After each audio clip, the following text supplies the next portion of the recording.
Nadam does win it 117-112. And I guess retires Murray, who has been kicked out. It's like a loser must leave boxing. But I didn't get that vibe because the fans in the UK seem to love him.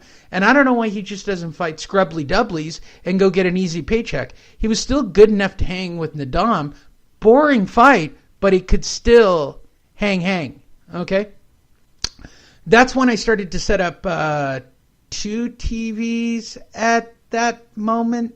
So I was watching on my laptop, and I had my 100-incher going in the other room. And that's about 3 hours or 4 hours of TV in at that point, which takes us to what? This is about being okay. Yeah. They're all having a conversation about Dillian Whyte. I actually ran scorecards for the next couple of fights, Andrew. I actually cared. Now that I had Javier in, I had Kelly King in, and they're all asking questions. I even think that this is when Josel makes his first appearance. We all got together about 2 o'clock and started to watch the Chisora mess.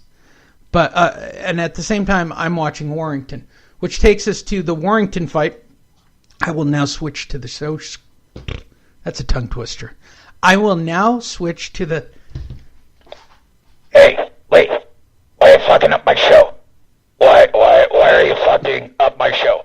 And why don't I have a New York accent? Andrew, what the fuck is up? I can hear it. I don't think it has a New York accent. I'm not even trying. By the way, I didn't see Bob at the show.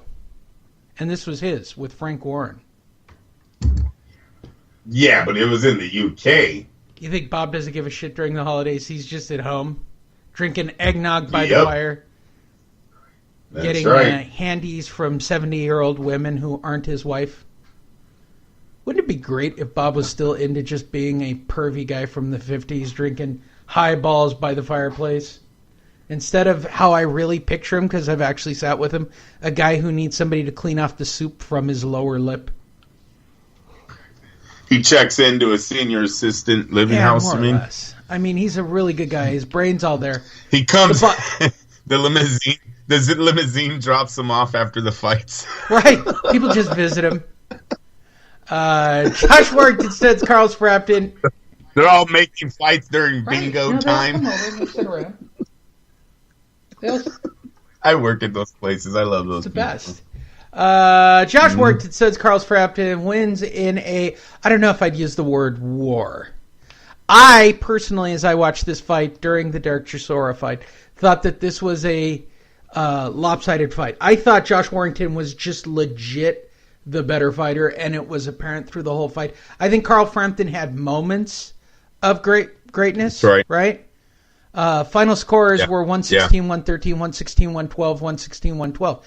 Now, when you hear scores like that, it's obviously the guy won. This isn't a close fight.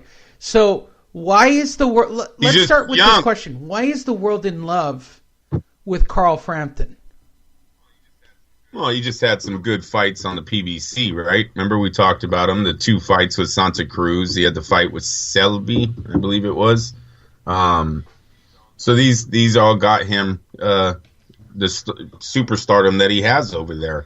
But I told you, when you looked at his last few fights, going the distance a lot, did not look the same as when he first started this run.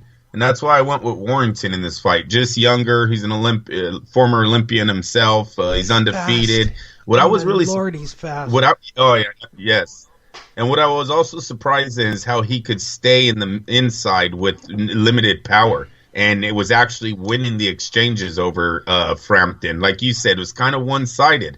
And it's rare you can see a guy with 7 knockouts dominate an inside fight against a guy who's known to fight pretty damn good on the inside. I liked this fight.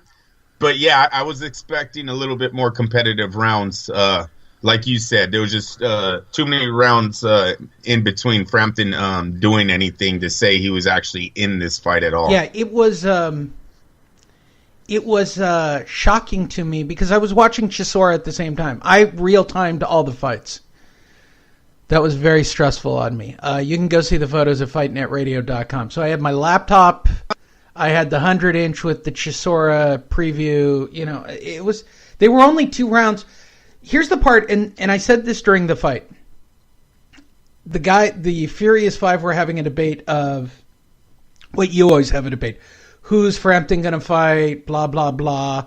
And they started to have a conversation about guys crossing promotional lines. And I said, you are physically watching a fuck you on the screens, literally in real time between Eddie Hearn, Bob Arum, and Bob Arum's association with Frank Warren, right? I don't know if this is really about Frank Warren and Eddie Hearn, but when you have fights going off simultaneously 4 hours apart, your main events, that's a fuck you, Andrew. That's a my fight's a better fight than your fight moment, right?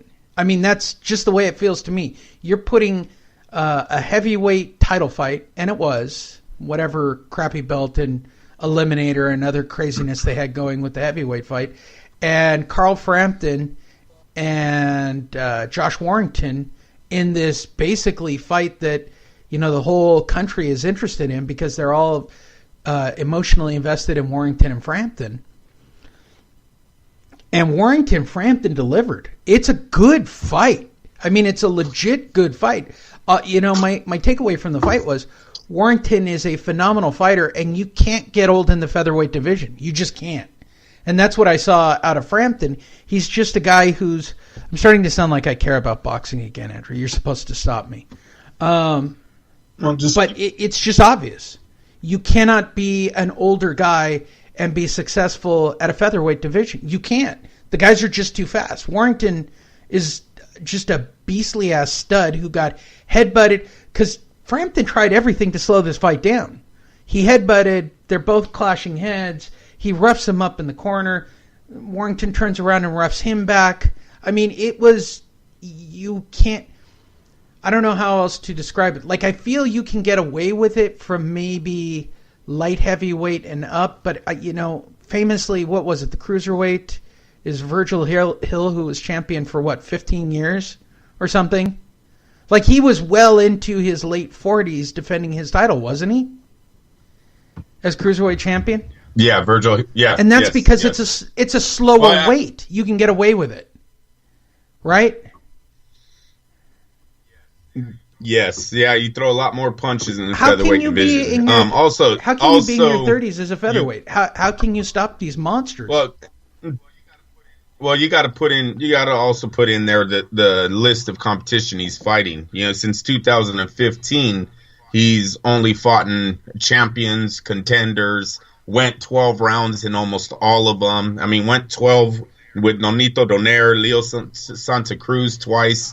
And it's Scott Quigg. I don't know why I always say the other guy's name, but it's Scott Quigg that first got him his success over the pond. That's where everyone in the box really noticed Carl Frampton.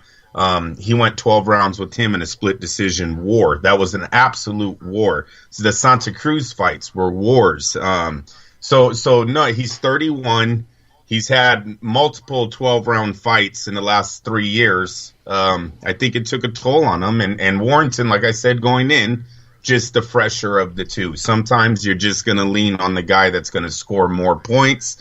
I expected it to go 12 rounds. I expected the young man to have more points at the end. I did not know he was so impressive, though. He really impressed me on the inside. Like, they're throwing all these names out there. I mean, you could put Josh Warrington right now in the ring with probably anyone. Valdez, Santa Cruz, they're all open game now for him. And I know the crossover thing probably won't happen with Santa Cruz, but understand that Josh Warrington's ready to make that step into the elite level of the division. Think, and here's my honest feeling after the fight, I don't think that for Carl the Truth or whatever the hell is, dude's got a tattoo on his back like a chick. I don't even know what that's about, but Carl wasn't that far. Dude, that's some gay shit. On your neck, right below. What? Really? In cursive script. Do you have an ass tattoo too? I mean, really? What? I don't want to know. I don't want to know. Frampton wasn't that far out of it. I could see them trying to do this fight again. I don't think it was that crazy that he thinks he can make a couple of tweaks and get back in there and go one more time at it. I just don't think the result's going to change. As long as the fans will buy the tickets, you might be right. I don't know how they felt after the fight. They might have left that thing thinking, Josh Warrington's just a better man. You know what I mean? Was there enough suspense there, I guess, is what I'm saying. Was there enough? Did Frampton do enough to make anyone think that he even had a shot? I didn't, Lee. Like you said, he had moments. He had great moments of exchanges. He's a counterpuncher. He just can't counterpunch at that speed. He looked like a fighter. Yeah, that's already, trying to go 12 rounds, do the math in his head while he's fighting. I mean, once you get to that level, it's not hard to beat those type of fighters. And last night, that's exactly what he looked like he was doing in some of this. Like, I didn't give him any rounds for the first 4. Neither did I. I could go back and, I did real-time notes, didn't I? I can respond to this. I can speak to this. Yeah. I got to scroll back, but I don't think I did either. I don't ever feel like I gave up. Those. They were in a phone booth, and the younger guy was landing more. Yeah. That's all I seen there. And really, but what an excellent. And the fight. Interesting part was, and by the way, shout out to the Furious Five or the Fast Five. I don't know what to call these guys yet. I need a nickname for them yet, but. The guys that we watched the fight with, the regulars, right?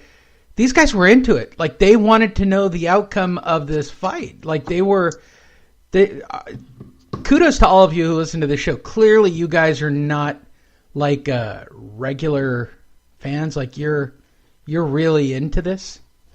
And they were looking for the Warrington updates that I was doing at the same time. Hold on, let me see if I can get it up. Because I did do a real-time scoring. There we go. Yeah, at one point, as we got towards the end of the round, I had it 8-4. Like, my final score was 8-4, the way I scored it. There you go. That's usually not a rematch. Right. And that's me watching 2 fights, right? So in the first 6, Andrew, I had it 5-1 Warrington. And I kept saying it looks like a KO's coming. So that'll tell you what my position on it was. It might be time. Yeah. I think top rank. You know what? If it's success, the tickets will sell out there again. They might do it again, right?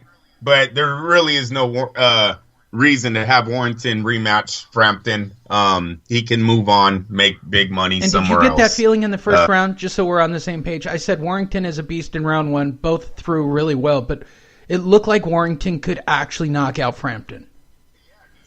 Yeah, he almost did. He hurt him in that round. Yes, sir. Just so we're seeing the same fight. So that's the way I saw it. But at the same time that was happening, Andrew, you went back and watched the next fight.